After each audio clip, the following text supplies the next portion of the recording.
Hello students, आज हम लोग पढ़ेंगे सरल मशीनें के अंतर्गत उत्तोलक एवं घिरनी अध्याय 9 पर आधारित आंकिक प्रश्नों का हल। उस उन प्रश्नों को हल करने से पहले कुछ फार्मूले दिए गए हैं और परिभाषाएं दिए गए हैं, उनको देख लें। उसके बाद से इनके आंकिक प्रश्नों को हल किया जाएगा। मैं वाईपी सर, इस चैनल में आपका स्वागत है। ये देखिए, यांत्रिक लाभ है, मैकेनिकल एडवांटेज। यांत्रिक लाभ किसी मशीन द्वारा उठाया गया बोझ यदि W हो और उस पर लगाया गया बल F हो तो इनके अनुपात को हम यांत्रिक लाभ कहते हैं। ठीक है। जिस मशीन का यांत्रिक लाभ अधिक से अधिक प्राप्त होता है वह मशीन अच्छी मानी जाती है। जिसका यांत्रिक लाभ अधिक से अधिक हो वह यांत्रिक लाभ जो है वाला मशीन अच्छी मानी जाती है। अब देखें, मशीन के कहते किसे गए हैं। मशीन जो है हम किसे कहेंगे, वह यंत्र जिसके द्वारा किसी कार्य को अच्छे तरह से कम समय में कम बल के द्वारा उसको संपादित किया जा सके, उसे हम मशीन कहते हैं। उसके बाद से आता है मशीन की दक्षता। ठीक है, दक्षता, मशीन की दक्षता। तो मशीन की दक्षता कैसे कहते हैं, मशीन द्वारा प्राप्त कार्य। ठीक है, मशीन से जो प्राप्त कार्य होता है और मशीन द्वारा मशीन को दी गई ऊर्जा जो होती है E, इनके अनुपात को हम मशीन की दक्षता कहते हैं। ठीक है, किसी मशीन की दक्षता का मान अधिक से अधिक 1 हो सकता है। ठीक है। अब इसके बाद से आता है उत्तोलक। ठीक है, मशीन निम्न उसके अंग होते हैं जिसमें पहला प्रकार है उत्तोलक है। ठीक है, उत्तोलक। उत्तोलक 3 प्रकार का होता है। प्रथम प्रकार का उत्तोलक, द्वितीय प्रकार का उत्तोलक, द्वितीय प्रकार का और तृतीय प्रकार का उत्तोलक होता है। उसमें से अगर आप यह याद कर लें, FWP क्रम से, यह जो है आलम्ब है। पहला जो है यह आपका आलम्ब है। ठीक, उसके बाद से यह जो है आपका भार है और यह जो है बल है या आयास। ठीक है। तो प्रथम प्रकार के उत्तोलक में अब देखें, पहला जो है क्या है, आलम्ब है। तो इस पहले को हम बीच में कर देंगे, बीच में हमने कर दिया। और भार और बल ये दोनों जो है किनारे किनारे हो गए। ठीक है, तो यहाँ लिख लें प्रथम प्रकार के उत्तोलक। ठीक है, तो इसके अंतर्गत हो गया, यह जो आलम्ब है यह बीच में हो गया और भार को किनारे हम कर दिए, W, यह भार हो गया। और यह आपका हो जाएगा आयास, यह P, आयास, या इसको बल भी हम कह सकते हैं, यह आयास है। ठीक है, यह आपका आलम्ब हो गया। अब कोई भी दूरी हम मापते हैं तो आलम्ब से ही मापते हैं। तो आलम्ब से आयास बल के बीच की दूरी जो है स्मॉल a हम ले लें, और भार के बीच की दूरी को आलम्ब से हम स्मॉल b रखें, तो इस a को हम भार आयास भुजा कहते हैं। क्योंकि यह आयास से लगा हुआ है इसलिए इसे हम आयास भुजा कहते हैं और इस दूरी को हम भार भुजा कहते हैं। ठीक है। अब देखें, यहाँ आलम्ब लगा हुआ है। ये संतुलन की स्थिति में ये क्या होगा, आघूर्ण के सिद्धांत से W गुणे B और बराबर P गुणे A के बराबर होगा। ठीक है, तो आलम्ब आघूर्ण के सिद्धांत से यह हो जाएगा आपका W गुणे B बराबर P गुणे A। ठीक है, अब यह क्या हो जाएगा,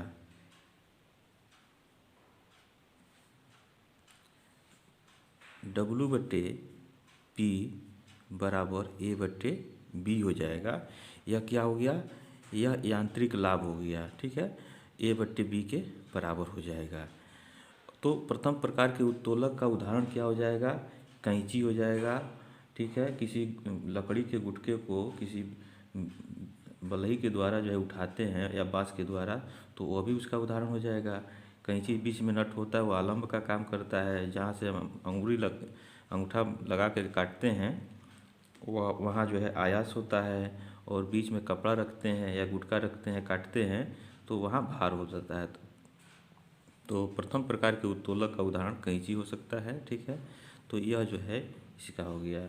अब इसका यांत्रिक लाभ जो है एक से कम, एक या एक से अधिक भी इसमें प्राप्त हो सकता है, ठीक है।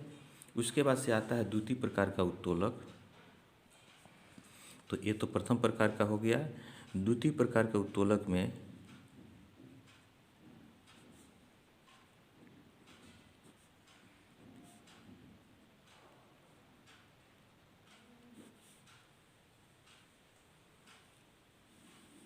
देखें,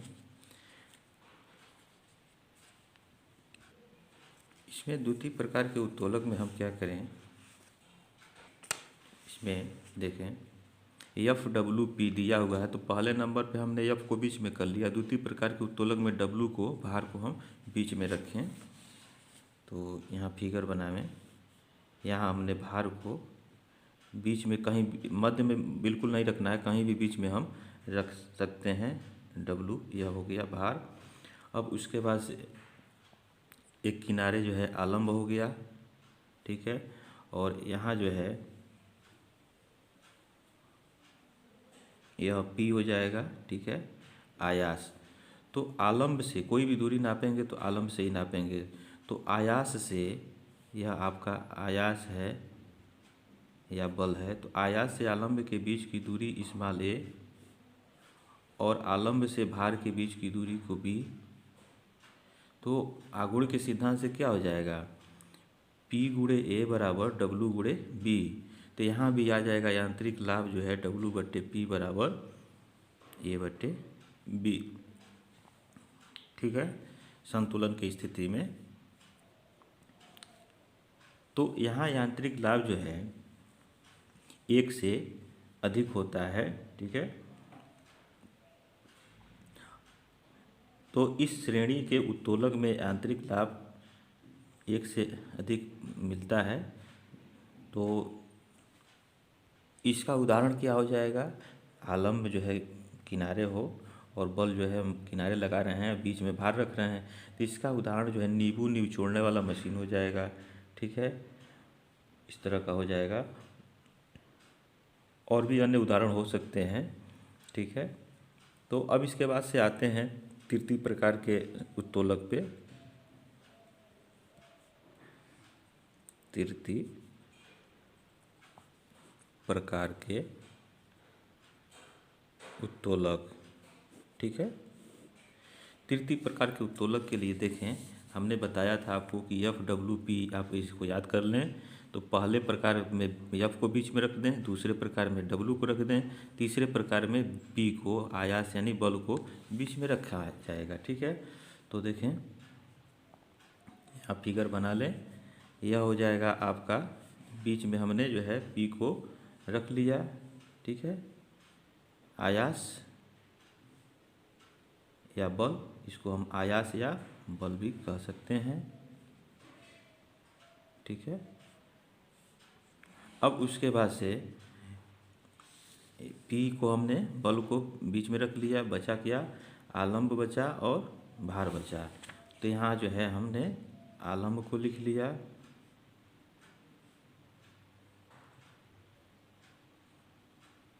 ठीक, और बच गया क्या, W। तो यहाँ जो है ये भार हो गया। अब यहाँ भी जो है देखें, आयास है ना, तो आयास से आलम्ब के बीच की दूरी को, इसको हम A कह लें, और आलम्ब से भार के बीच की दूरी को हम B कहें। तो यहाँ भी अगर ये संतुलन की स्थिति में है, तो आघूर्ण के सिद्धांत से क्या हो जाएगा, यह W गुणे B हो जाएगा, डब्लू गुणे बी और बराबर एफ सॉरी पी गुणे ए हो जाएगा, पी गुणे ए हो गया।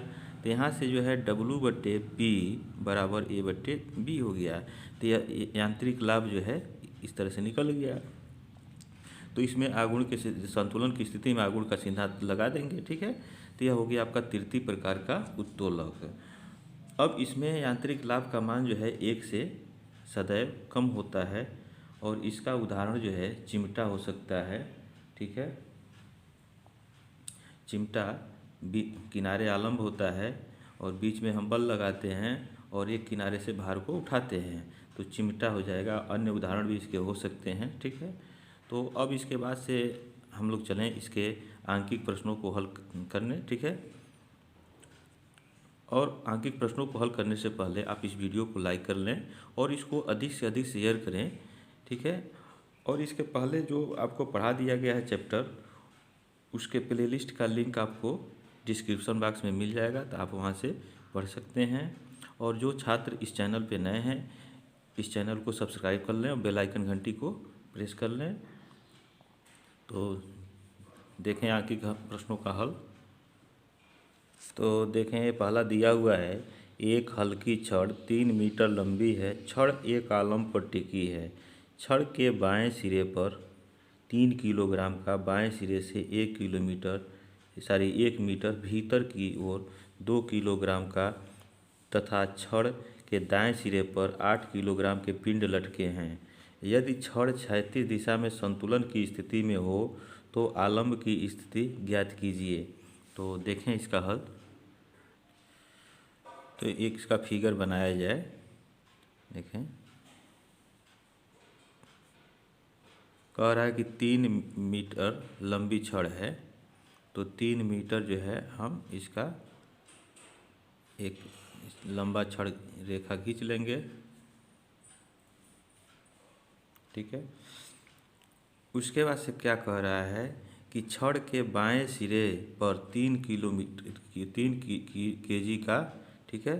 तो बाएं सिरा जो है यह है, तो यहाँ जो है 3 किलोग्राम का पिंड और बाएं सिरे से 1 मीटर भीतर की ओर, ठीक है, 1 मीटर भीतर की ओर बाएं सिरा यह है। तो यहाँ से 1 मीटर मान लेते हैं यहाँ है, ठीक है। तो यह हो जाएगा आपका 1 मीटर। 2 किलोग्राम का, तो यहाँ पर जो है 2 किलोग्राम का, ठीक, पिंड जो लटका हुआ है तथा छड़ के दाएं सिरे पर 8 किलोग्राम के पिंड लटके हैं, दाएं सिरे पर। तो दाहिना सिरा यह है, तो यहाँ जो है 8 किलोग्राम का पिंड लटका हुआ है। यदि छड़ क्षैतिज दिशा में संतुलन की स्थिति में है, अब यह बाहर लटका दिए गए हैं और यह छड़ जो है बिल्कुल क्षैतिज दिशा में है, संतुलन की स्थिति में है, तो आलंब की स्थिति ज्ञात कीजिए, ठीक है। तो हम आलंब मानेंगे तो किसी एक सिरे से ही मानेंगे। तो हम मान लें, अब देखें यहाँ 3 दू 5 है और इधर क्या है 8 किलोग्राम है, तो आलंब का मतलब इधर 5 है, तो निश्चित रूप से आलंब जो है 8 किलोग्राम पिंड के तरफ होगा, ठीक है। तो हम मान लें, माना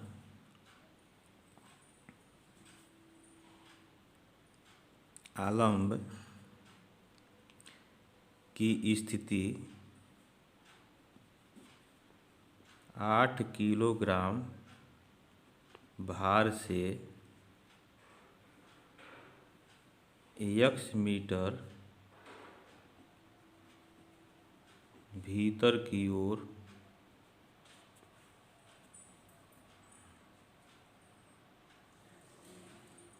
होगी, ठीक है। तो अब यहाँ से हम मान लेते हैं x, यहाँ पे जो है आलंब हम मान लेते हैं, यह हो गया आलंब, ठीक।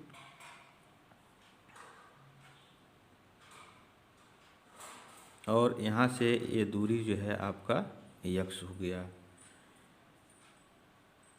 तो यह शेष दूरी कितना हो गया, यह शेष दूरी जो है आपका अब 3 में से x घटा देंगे तो 3 माइनस x जो है यह हो जाएगा। तो यहाँ से यहाँ तक,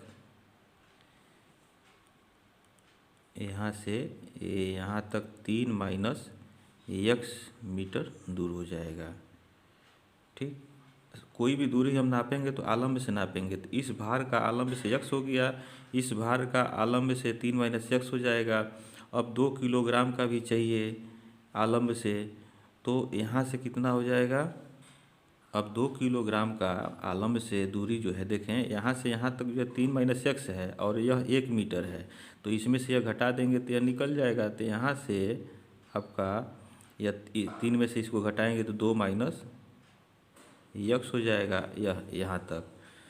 अब आघूर्ण के सिद्धांत से क्या होगा, वामावर्त का आघूर्ण बराबर दक्षिणावर्त का आघूर्ण के बराबर होगा। तो वही जो है नियम इसमें हम लगाएंगे। ठीक है, तो यहाँ लिखें आघूर्ण के सिद्धांत से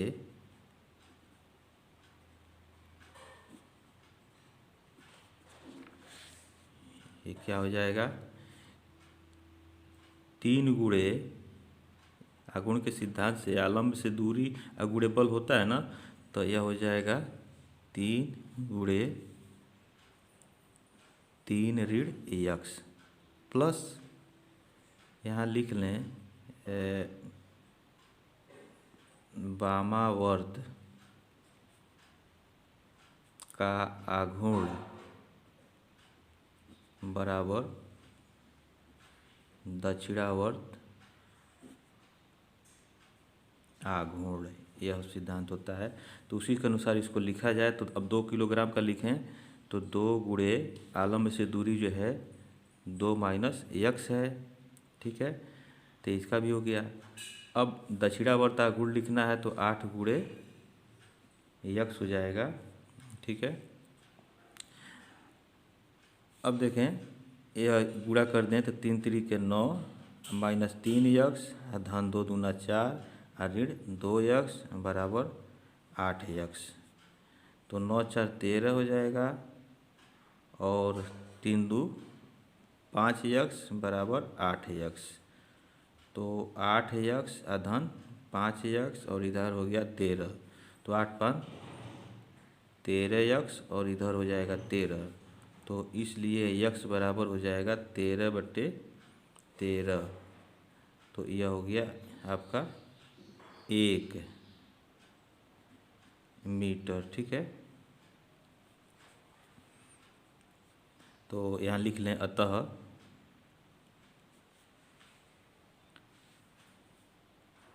आठ किलोग्राम भार से 1 मीटर